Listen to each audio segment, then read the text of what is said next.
Welcome. r/malicious compliance. Shame me with lunch detention? Joke's on you. I will sit here forever. Had forgotten about this story until the other day when I was chatting with a friend I went to high school with. It's silly, but I think it fits. TL. Doctor at the end. It was the late 90s. I was still wearing too much flannel and continuing my historical trend of keeping books from the library much too long. I had a paper due for my sophomore global studies class, so I naturally took out more books than I could read, wrote the essay, and completely forgot about the books piled in the corner of my bedroom. After a series of overdue slips sent to my homeroom, I eventually did return the 4 or 5 book one sunny afternoon and the anonymous drop book during a study period. Promptly moved on to bigger and better things. About 2 weeks later, I was called down to the assistant principal's office. In that space of time before classes officially started that was reserved for one thing, and one thing only. The reprobates and delinquents were in trouble. I walked the halls thinking that surely this was just a timing mishap, and I was being summoned to receive congratulations for some kind of award I didn't know I had entered into competition for. Yup, he just wants to prepare me for the surprise ticker tape parade. I was wholly unprepared to hear that I was receiving lunch detention, to start immediately, because I had not returned a single book that I still remember was slim and had a white and red cover from my GS paper research. I tried to argue that there was a mistake, since I was sure, like I'm sure, that I have fingertips, that I had returned it. But he could not be moved, and I was sentenced to indefinite lunch detention until I either returned the book or paid the $16 to replace it. I left the office late for first period, defeated, but kept my head held high at lunch later that day as I walked past the entirety of cafeteria, which held a couple hundred of my peers. Plastic food tray in hand, I went down the hall to the old shop classroom that had since been moved and the awaiting detention. I checked in with Mrs. Brown at her desk in front and took an inconspicuous seat in the back. Staring down at my canned peach slices, I braced for the worst. A murderous ruckus were going to break out any minute, I could tell. But once my ears stopped ringing, I discovered that it was really a calm escape from the crowded and rowdy lunchroom. I ate slowly that day, enjoyed my young thoughts in blissful quiet, and wondered what kind of heaven was this. To be fair, I did search far and wide for that book that first day. Attempts to find it in my locker, bedroom, and backpack were fruitless, and the general consensus in my home was that the school was being ridiculous. I certainly wasn't going to pay for something I didn't lose. So the next day, considering my brief brush with the law and the invisible stain already attached to my reputation, I went armed with a book and my lunch past the maddening crowds to the detention room. I sat there, day after day, for nearly 2 months of lunches. In retrospect, to this day those remain some of the most relaxing lunch breaks of my life. I had around 40 solid minutes to recharge in, mostly, complete silence with my reasonably priced lunch, and whatever book I was currently reading. I had to recount my origin story a few times, since no one could figure out how the quiet bookworm of a girl who had never been in trouble before had landed in the wilds of detention, but I was mostly left to my own devices in this newly found peaceful retreat.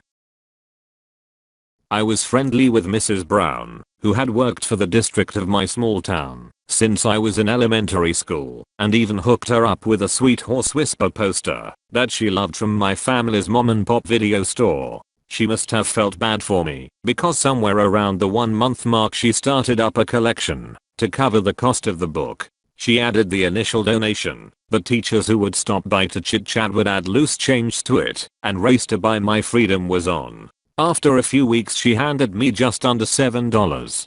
My love of solitude was no match for the guilt of carrying around that money or my mom, who had just started a new job in the school district. So with a heavy heart I paid in full for the missing book and went back to my old lunch table in the thick of the action.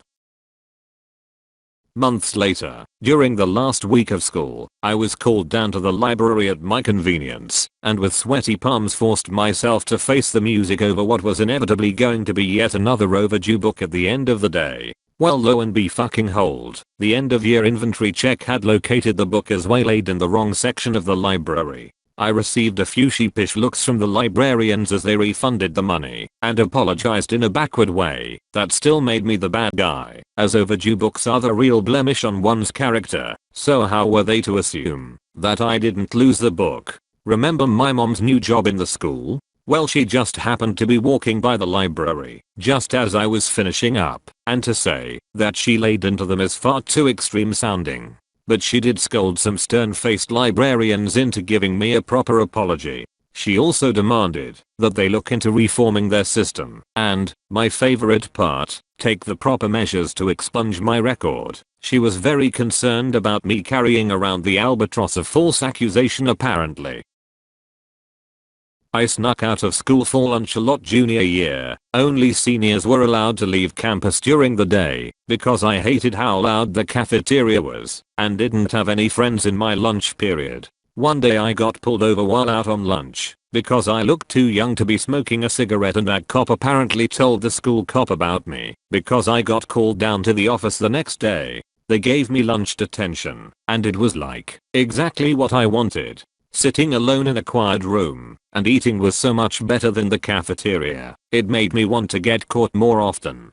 I found a similarly quiet haven in middle and high school in the library. I knew the line to get food at my school took about 20 minutes before the last kid got through, so I went to the library until about 18 minutes past the hour, then popped into the back of the dwindling line. Only left me a few minutes to eat, but I ate fast anyways and somebody would have to be last. Might as well get a break out of it. I had a very similar situation and can relate so much, but it was of no fault but of my own. In junior high I was the joker of the classroom. I went to a small private school, so all staff and students knew of my antics. My homeroom teacher didn't like it at all. This homeroom teacher would make an example out of me for any tiny infraction, giving me a lunch detention.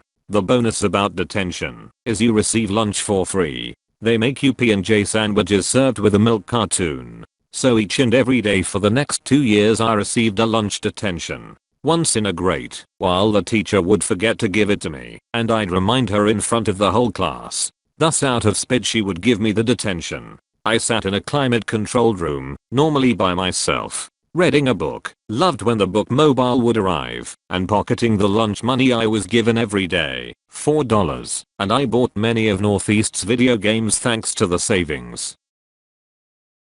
Nothing changed, I still do it. Example, I've purposely made 2 videos on YouTube this year. The first one a review of a popular video game, basically torching it. The other, a honest video of a problem with another game. In both cases I knew the opinion would be opposing. However, thanks to all the comments of people upset and providing their opinion, even providing a thumbs down is providing the opposite of their intent. When you thumbs down, especially comment, it's provoking interaction, thus increasing the likelihood it would be in people's suggested videos because of the reaction. Reaction good/bad is engagement, that's everything. Meanwhile I get paid to passively make money while kids white knight a video game. You don't have to make good content, just content people will disagree with, and you make bank for 10 minutes of recording. The one and only time I ever got written up was in middle school over a stupid argument between friends. I was given 1 day on in-school suspension. They gave me my work from my classes at the beginning of the day, then sequestered me in a small room, all by myself. I finished the entire day's work within half an hour and broke out the current novel I had been reading. Lunch came and I was allowed to duty lunch, but had to bring it back to the room. I ate, took a nap on the floor, and finished most of that book by the end of the day. The vice principal, the gatekeeper to the room, came and got me at the end of the day. She asked, in a very condescending way, if I had learned my lesson. I replied something along the lines of, "Yeah, I did. Today was the best day I've ever had here. I'd like to do this every day. Maybe I should get in trouble more." To say the look on her face fell would be an understatement. I was honestly surprised she didn't faint, but she didn't, and told me that I wasn't allowed to keep the suspension going, and that it was supposed to have been a punishment. I told her that when you don't like most of your classmates because they don't care and distract me from my lessons, this is a vacation. Coincidentally, about a month later an addendum to the student handbook was circulated detailing the discontinuance of in-school suspensions.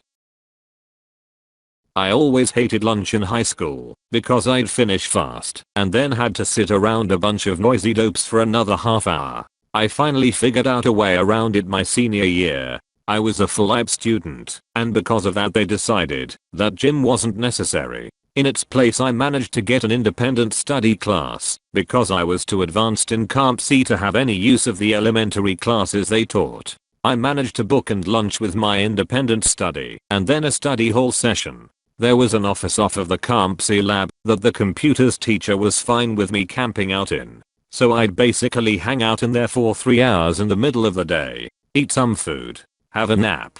Every few days the Comp C teacher would pop by to shoot the shit, but we were pretty much on the same level at that point, so it was more just a friendly chat. He was a math teacher, but happened to know some programming, so also taught the Comp C classes. Usually though I could do whatever I wanted. It was glorious. Eventually my friends who were also sick of the lunch crowd would come hang out during our lunch period as well, since there was zero supervision. Was a nice way to do my senior year. Great story and awesome writing. Reminds me of the time I was accused of book theft by my middle school librarian. Back then I loved wearing oversized sweaters and tucking the paperback book I was currently reading in my sleeve. Long sleeves make excellent book pockets. My class had some sort of project or lesson in the library that morning, and when we finished we packed up to go back to class. But when I tried to walk out the door the librarian held out a stiff arm and barred my way. She demanded I empty my pockets, which I did, confused. Then she made me take off my sweater and turn around. She didn't tell me why I was being searched, just kept snapping orders. There was a strict no food policy, so I thought she was looking for contraband cookies or something. When she didn't find anything she begrudgingly stated that she thought she saw me take a book. A light bulb went off in my head, and I said oh, slipped my hand inside my sleeve, and slipped it out again with my book. She immediately snatched it, and demanded to know why I had taken the book without checking it out. I told her I did check it out. She said no I didn't. She was the librarian. She would have known if I checked it out. I repeated that I did check it out from the public library. She stared at me for a few moments and then handed back my book and told me books aren't allowed in the library when they're from a different library and shooed me out the door to catch up with my class. Good grief. The power trip some people have.